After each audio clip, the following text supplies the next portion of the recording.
반갑습니다. 2021 날마다 성경 읽기와 함께하는 구역공과 및 가정예배입니다.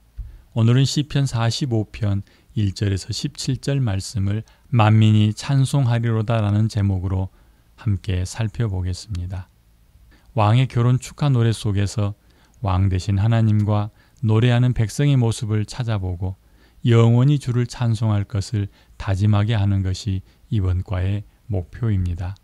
성경은 예수님을 신랑으로, 교회를 신부로 표현하고 있는데 나는 하나님을 신랑으로 대하고 있습니까? 스스로에게 물어보며 현재 자신의 상태를 점검하는 기회가 되기를 바랍니다. 먼저 본문 말씀을 함께 듣도록 하겠습니다. 날마다 성경 읽기 시편 45편.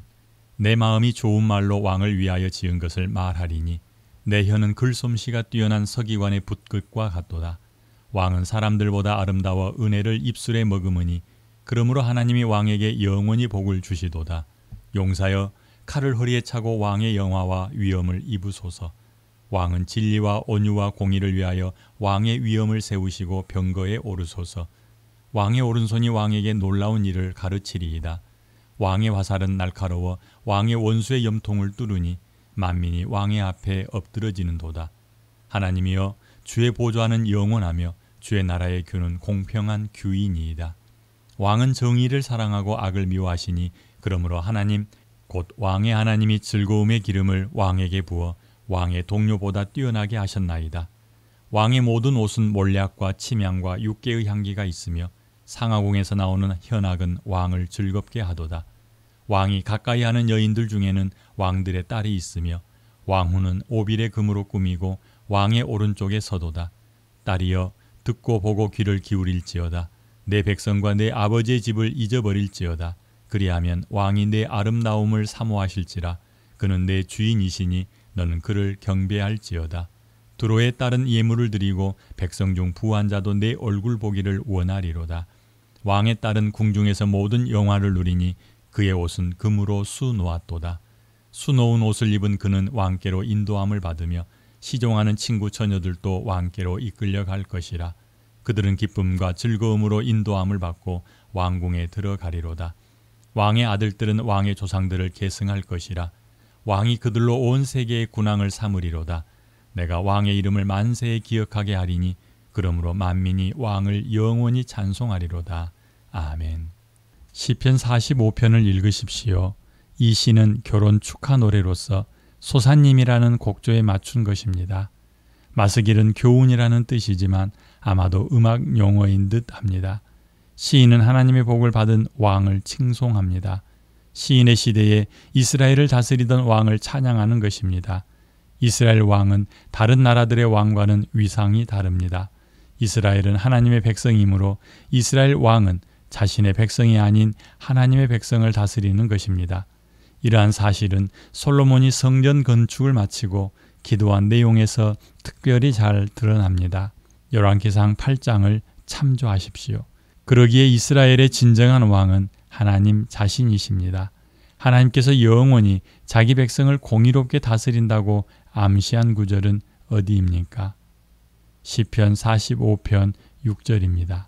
하나님이여 주의 보좌는 영원하며 주의 나라의 규는 공평한 규이니이다. 아멘. 시편 45편은 왕의 결혼식에 부르는 노래이지만 많은 성경학자들은 이 시에서 신랑 되신 예수 그리스도와 신부된 교회를 발견하곤 하였습니다. 왕 되신 하나님의 신부된 자의 시각으로 바라보며 묵상하도록 합니다. 1번. 왕을 찬양하는 이유들과 결혼식장에 서 있는 왕의 모습을 찾아보십시오. 내게 어떤 느낌으로 다가옵니까? 시편 45편 2절로 9절 말씀을 참고합니다. 먼저 말씀 읽어드립니다. 시편 45편 7절과 8절입니다. 왕은 정의를 사랑하고 악을 미워하시니 그러므로 하나님 곧 왕의 하나님이 즐거움의 기름을 왕에게 부어 왕의 동료보다 뛰어나게 하셨나이다. 왕의 모든 옷은 몰약과 침향과 육개의 향기가 있으며 상하궁에서 나오는 현악은 왕을 즐겁게 하도다. 아멘. 왕의 결혼식에 사용된 노래답게 왕에 대한 칭송하는 구절이 많습니다. 그리고 왕의 모습이 왕 대신 하나님과 겹쳐지며 이 노래가 단순히 왕의 결혼식이 아니라 온 우주의 왕 대신 하나님과 그의 신부된 교회의 관계까지 드러내고 있습니다. 시인은 이렇게 왕을 높이고 있습니다. 첫째, 왕은 사람들보다 아름다워 그의 입술에 은혜를 머금고 있습니다. 그의 입에서 쏟아지는 말들이 우아하고 용모가 아름다운데 이는 하나님으로부터 복을 받았기 때문입니다. 둘째, 전쟁에 나서는 용사의 모습을 가졌습니다. 3절로 5절에서는 왕의 남성적인 이미지를 강조하고 있는데 특히 칼을 차고 전쟁에 나서는 용사의 모습으로 묘사합니다. 위엄과 존귀함으로 옷을 입었는데 진리와 온유와 공의를 위하여 출정하는 모습이나 만민이 왕 앞에 엎드러지는 모습은 인간 왕을 지나 영원하신 왕 대신 하나님을 향하고 있습니다. 하나님으로부터 축복을 받고 기름 부음을 받지만 또 어느 곳에서는 마치 왕이 하나님인 것처럼 표현되어 왕뿐 아니라 하나님을 찬양하는 저자의 의도가 드러나 보입니다. 특히 6절에서 하나님의 보좌와 주의 나라의 규에 대하여 찬양함으로 저자의 마음을 알려줍니다. 8절로 9절에서는 결혼식장에 서 있는 왕의 모습을 노래합니다. 향을 섞은 기름을 발라 주변에 향기로 가득 차고 현악기의 연주 속에 파묻혀 그가 있는 곳은 기쁨으로 충만합니다. 어린 양의 혼인잔치에 참여한 왕 대신 예수 그리스도의 모습을 생각하며 그날을 기대하고 마음껏 찬양하게 하기에 충분한 모습입니다. 이 시편을 읽거나 들으면서 우리의 왕 되신 예수 그리스도가 생각나고 그분 앞에 신부로 서게 될 날을 기대한다면 우리의 생각과 말과 행동은 벌써 왕 앞에 서 있게 될 것입니다. 그리고 가슴 벅찬 노래로 그분을 노래하며 행복해 할 것입니다. 아버지 앞과 신랑 되신 예수 그리스도 앞에 서게 될 그 날이 설레임으로 다가오는 은혜가 있기를 바랍니다. 결혼식 날이 심판 날이 되고 웨딩 마치가 지옥으로 가는 죽음의 행진이 되지 않기 위해 주님을 꼭 붙들고 우리 주님 오실 때까지 이 길을 가야겠습니다. 라고 다짐하겠습니다. 2번, 왕을 향해 신부가 해야 할 일이 무엇입니까? 그리고 시편 45편에 근거하여 신랑 되신 예수 그리스도를 향해 신부인 교회가 해야 할 일이 무엇입니까? 시편 45편 10절로 11절을 참고합니다. 먼저 말씀 읽어드립니다. 딸이여 듣고 보고 귀를 기울일지어다. 내 백성과 내 아버지의 집을 잊어버릴지어다. 그리하면 왕이 내 아름다움을 사모하실지라. 그는 내 주인이시니 너는 그를 경배할지어다. 아멘. 듣고 보고 귀를 기울이라는 말은 마땅히 해야 할 일을 알아 그렇게 하라는 명령의 의미가 담겨 있습니다. 왕 앞으로 인도될 신부된 공주가 취해야 할 태도에 대해 이해하려 할 때 다윗 시대에 이스라엘이 처해 있는 국제 관계를 생각하면 도움이 됩니다. 다윗이 왕이 된 후 주변국으로부터 세금을 거두어 들여 나라는 부강해졌습니다. 또한 왕은 이웃나라 공주와 정략적 결혼 관계를 통해 평화를 유지하거나 배신하지 못하도록 하였습니다.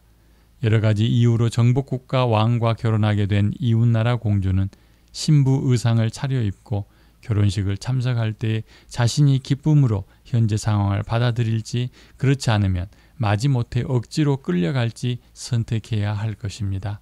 그런 신부 앞에서 이 노래를 부른다고 생각하면 좀 더 쉬워질 것입니다.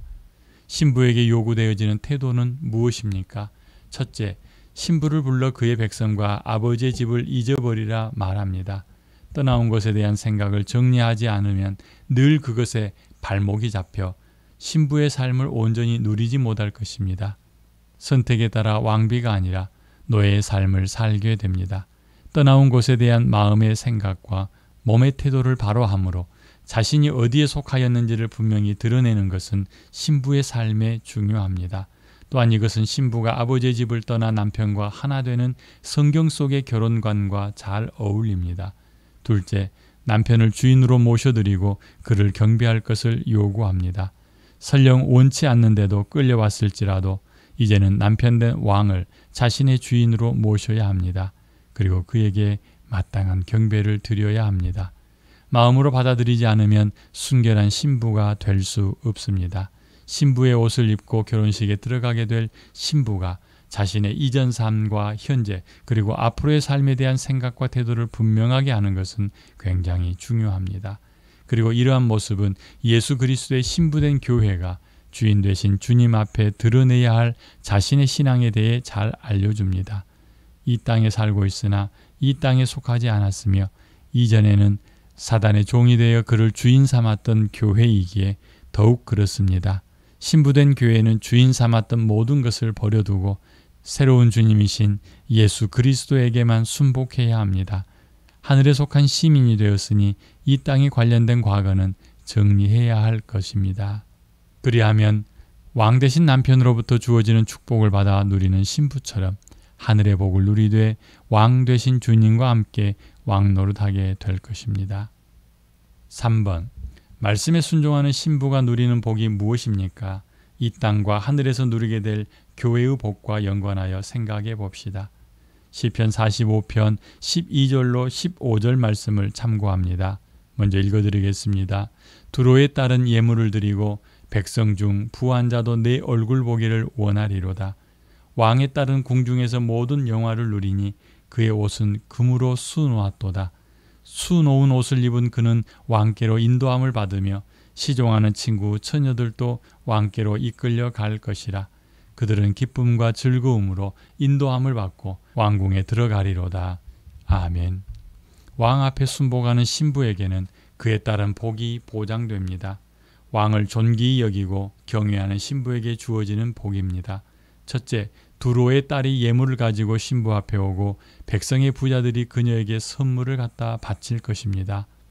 둘째, 왕의 궁정에서 모든 영화를 누리게 되는데 그녀는 금실로 수놓은 옷을 입게 됩니다. 셋째, 수놓은 옷을 입은 신부는 기쁨과 즐거움으로 왕께 인도될 것입니다. 최고의 복은 왕 앞에 기쁨으로 사는 것입니다. 신부된 교회도 이 땅에서뿐 아니라 하늘 아버지 앞에서 누리는 영광이 있습니다. 거룩하고 순결한 신부의 삶이 우리에게 가져다 줄 영광을 생각하면 이 땅에서 겪는 어려움을 극복할 힘도 얻게 될 것입니다. 정리합니다. 우리는 신랑 되신 예수 그리스도를 기다리는 신부된 교회입니다. 어린 양의 혼인잔치가 있는 그날부터 신랑과 함께 영원히 왕노릇 할 것이며 은혜를 베푸신 위대한 하나님을 기쁨으로 영원히 찬양하게 될 것입니다. 오늘도 그 날을 사모하며 주를 찬양합니다. 아멘. 좀 더 구체적으로 우리 삶에 적용을 시켜보도록 하겠습니다. 1번. 왕 되신 주님을 기다리며 삽시다. 2번.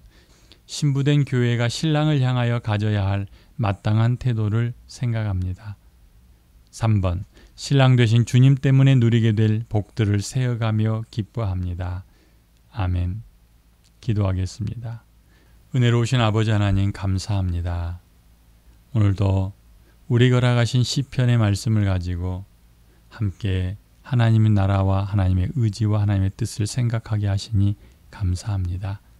하나님, 우리의 왕 되신 주님을 날마다 바라보는 온전한 신부의 모습을 갖추게 하여 주시옵소서.